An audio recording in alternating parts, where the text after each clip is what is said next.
This is another class in the series that helps you to put together the Hebrew vowels and the Hebrew letters. Put them together so you can read Hebrew.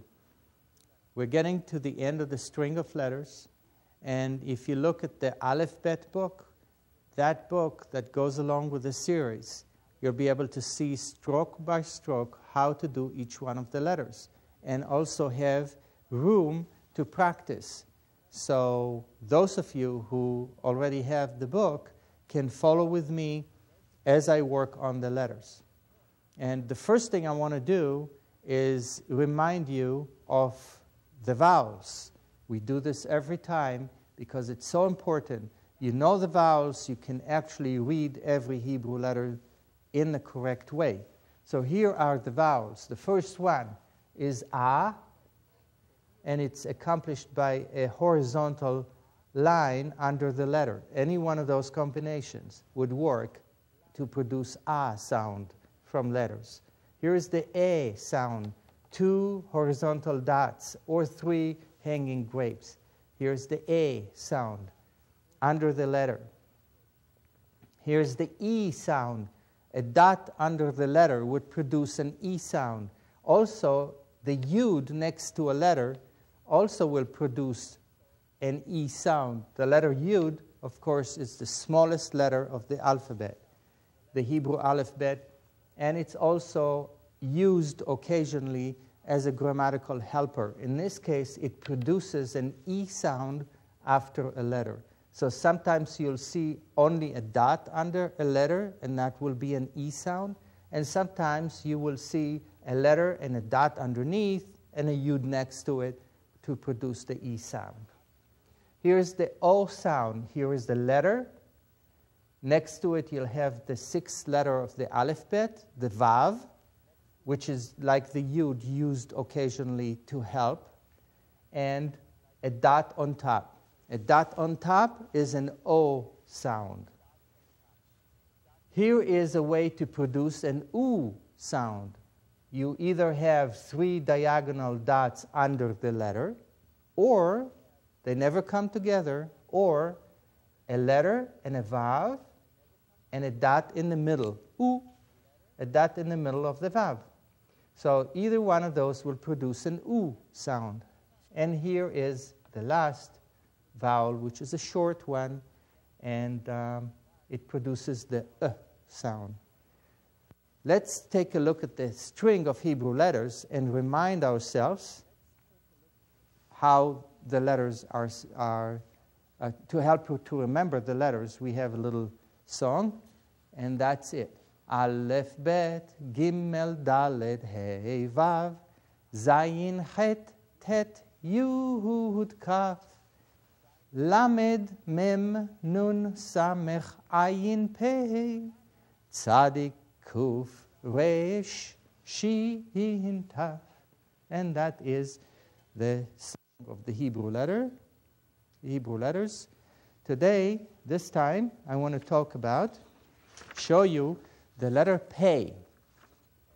The letter Pei is written in the square. It will take the entire square. And you remember when I told you that all of the Hebrew letters are made of very few certain elements. So if you recall the letter Kaf, we start with the going back, down, and back again. That is the letter Kaf. Now imagine the letter Kaf with a letter Yud inverted inside of it. And that is the letter Pei. The letter Pei is another one of those letters that receive a dagesh. What is a dagesh? That is that little dot in the middle of the letter that makes it strong. So in P, if you look at the letter Pei, without a dagesh, it will produce an F sound, soft, F. If you're looking at the letter Pei with the dagesh in the middle, that will produce a strong P. So it's a difference between P and F that the dagesh produces. So here is the letter Pei, and the letter Pei also is one of those letters that receives a sophit, an ending letter. Nothing changes, it's the same letter. When it falls at the end of a word, that you use that graphical form. It changes a little bit. But the letter don't change or anything else, the pronunciation. It's still the same letter. So let's take a look at some words that we can read with the letter Pei. First of all, the letter itself, the name itself. The name is Pei.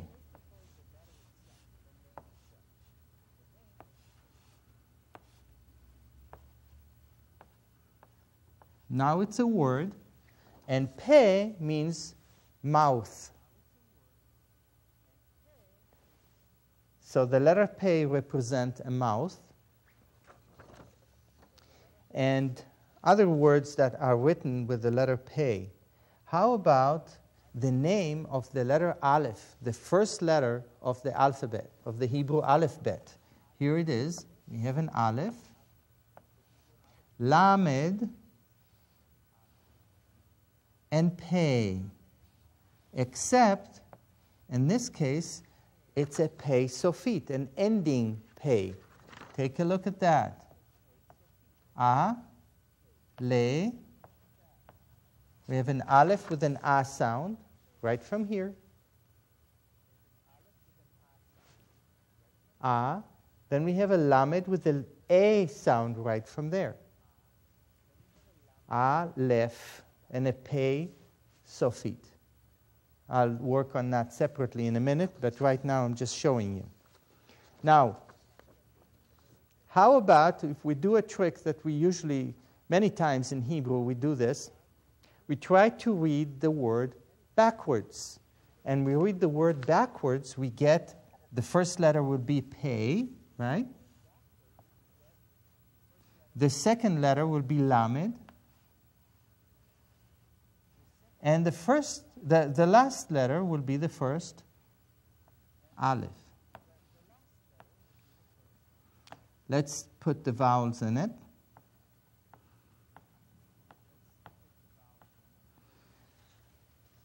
What we get here is the Pei with a dot in the middle, which is the dagesh.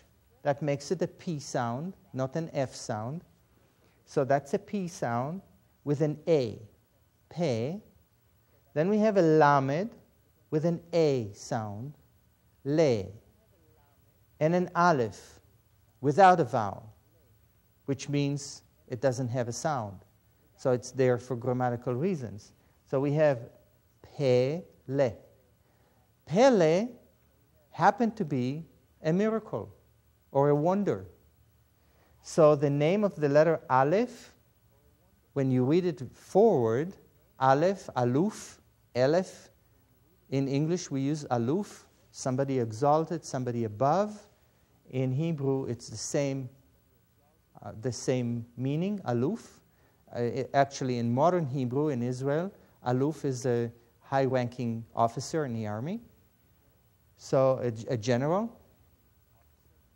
That is forward, when you read Aleph forward. When you read it backwards, you get Pele, which is a wonder. Remember that Aleph is the first letter of the Hebrew alphabet. It also represents the unity, represents some of the characteristics of God. And the most important trait that the Aleph represents is the leadership, the unity, the one, the leader. So Aleph and Pele backwards tells you wonder in the same name, the same letter. Now Pele is a wonder or a miracle, right? What does it mean in letters? We have a Pe, and then we have the letters Lamed and Aleph.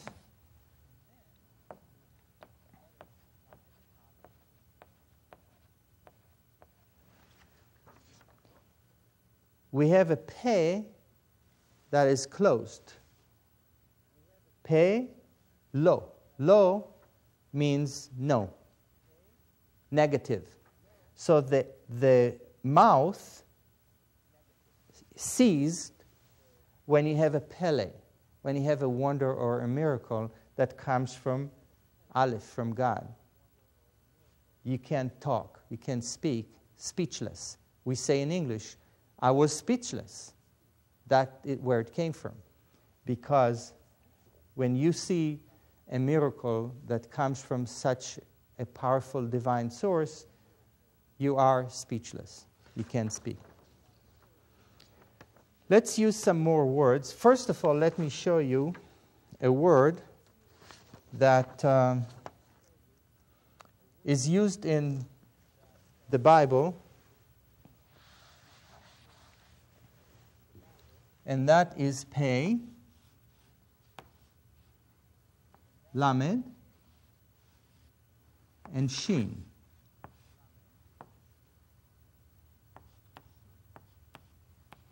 Shin is the letter that is almost at the end of the string of letters. We'll get there soon. But Pei with an A sound with a dot in the middle. The dot in the middle implies that it's a strong Pei, P sound. And we have an A sound here. So it's Pa, and then Lamed with an A sound is La, and a Shin, Palash. Palash means invaded. And the Bible uses it when the children of Israel left Egypt. They had a choice. They could have gone through the coastline, which would have taken them 2 weeks or less to get to the land of Israel. Or they could have gone through wandering in the desert for 40 years. So guess what?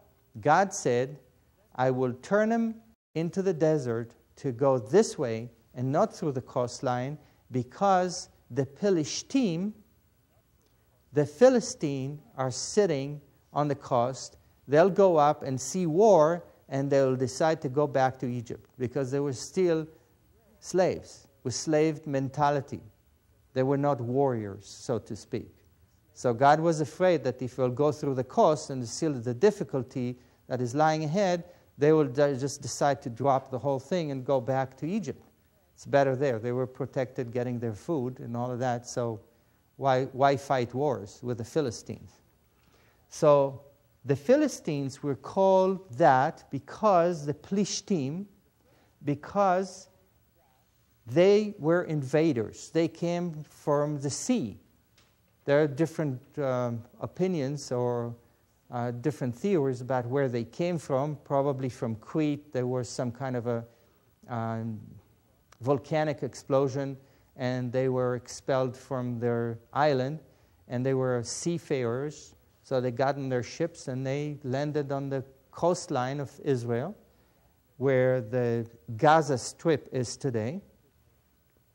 And they were called Pelishtim, from Palash, because they were invading. So the invaders. It's a Hebrew word that means invaders. So here is Palash. Here is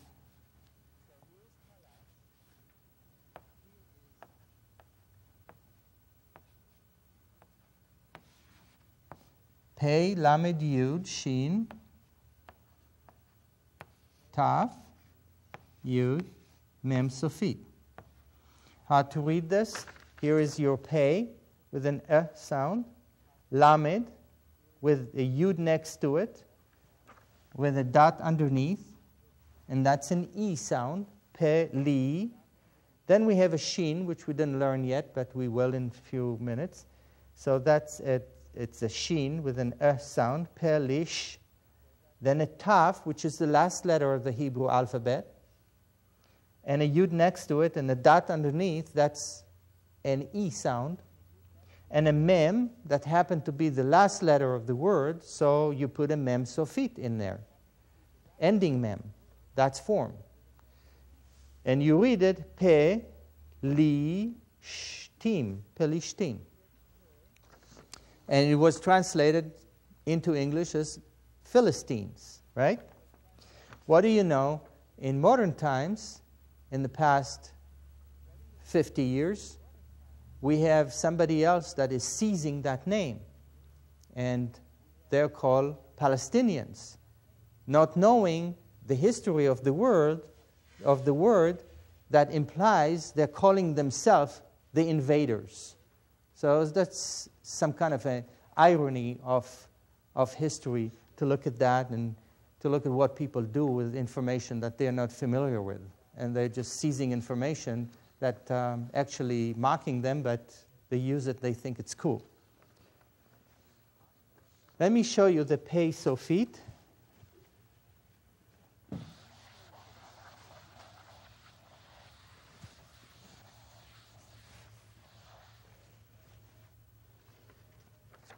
The Pei Sophite is written just like the Pei.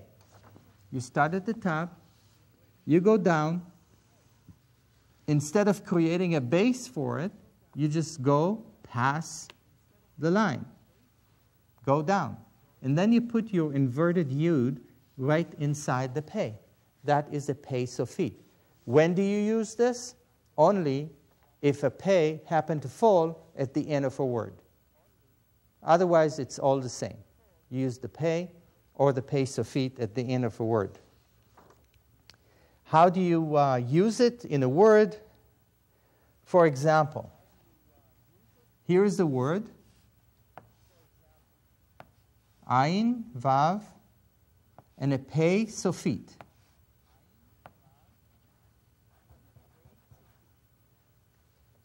Ayin and a Vav and a dot on top creates the sound of O.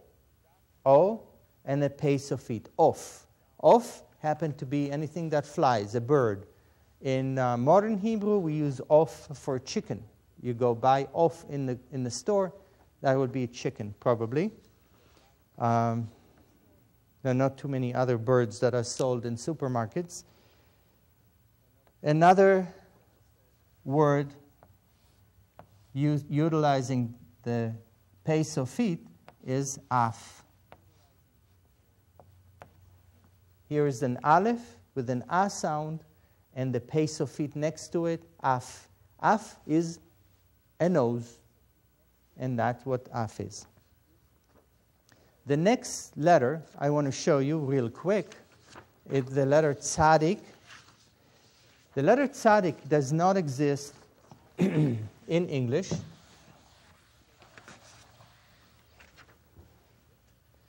And here's how you write it. You go top to bottom, front to back. You create a corner, and then you put an inverted yud. You put a yud on top of it. Writing yud is writing on top. So this is your tzaddik. You go down, close, and a wider. So that is the tzaddik. The tzaddik is number 90, or numerical value of 90. And it also gets a tzaddik sophite. The tzaddik sophite is written just the same like some of the others. You go down below the line. Let's say the line is here, and then the wider on top, like in here. So this is your tzaddik sophite. What words do we write with tzaddik? Here's an example. How about this? You have a tzaddik, dalet, and a kuf.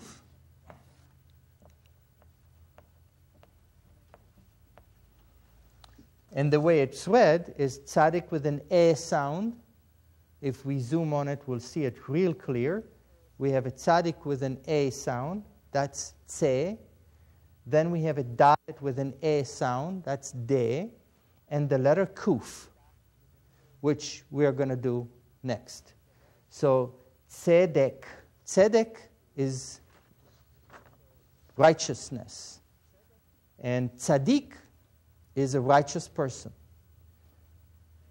Another word that we can use is the word etz. Here is an ayin. And tzaddik sophite, ending tzaddik. Why is it here? Why is it not like this? because it's at the end of the word. The end of the word, we use the ending form. So nothing changes. The letter is still the same. The sound is still the same. And we have etz. Ayin with an A sound and a tzadik sofit. Etz is a tree. The way we transliterate tzadik to English, because we don't have that letter in English, we transliterate it like this. If it's the word etz, then it will be E, and then TZ is as close as we can get. In tzedek, that will be D, E, TZ, E, K. Tzedek. Oh, no. I made a mistake, which happens occasionally. Here is the TZ, started with the tzaddik.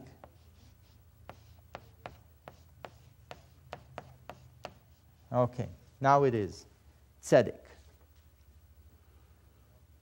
We don't have a letter designated for the sound of tzaddik in English, but we do use that sound anyway. When we say the word pizza, that's the tzaddik that produces the tza, pizza. We don't have a letter for it, but we do say it. And, of course, we spell it with two Z's, we spell it with TZ, all kind of combinations just to try to get that sound out. So let's look at pizza.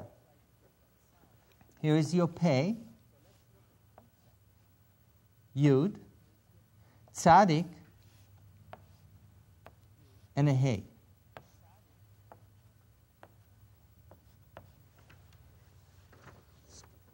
If we zoom on this, we will see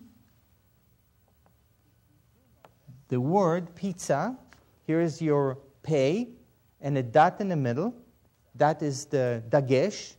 That makes it strong. We have a yud next to it and a dot underneath. So we have a P sound with an E sound. So it's P. Then we have a tzadik with an A sound. And a hey with no sound, no vowel. The way to read it is pizza. So here is your pizza. Another word that I can utilize here is this. We have tzadik, lamed, yud, lamed,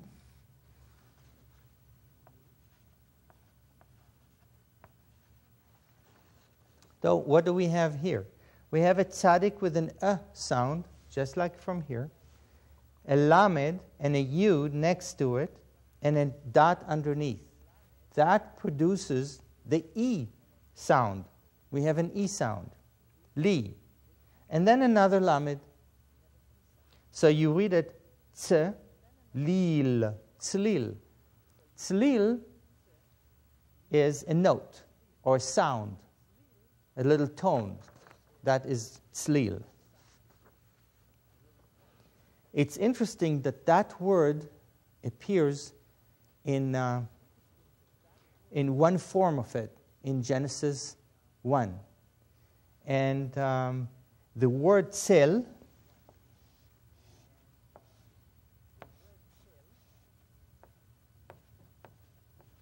tzadik with an A sound and a lamed next to it, tzel, is a shadow. Now the word that was used in Genesis is tzadik lamed and a mem sofit at the end. And that is read tzelem, tzelem. And when it says, B'tzelem Elohim bara otam, in the image of God, He created them. So tzelem became the word for image. And in modern Hebrew, you have words like matzlema, which is spelled this way.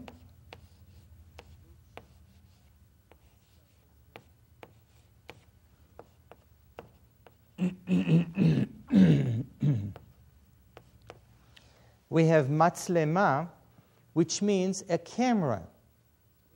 So the camera in modern Hebrew is a word that was taken directly from Genesis 1, and it means that which takes the image for you. That little device that we use today comes from Genesis 1.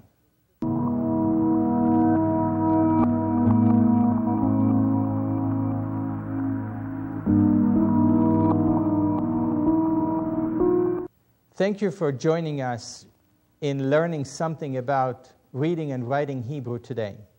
I hope that this program will motivate you to continue in your quest for more knowledge and understanding of God's Word. I would like to invite you to visit our website at www.musicfromgod.com, to explore some of our products and Hebrew learning aids. Make sure to order the Aleph Bet book and CD that will complement the teachings you are watching on this station and help you practice and understanding better. Learning Hebrew is fun and rewarding.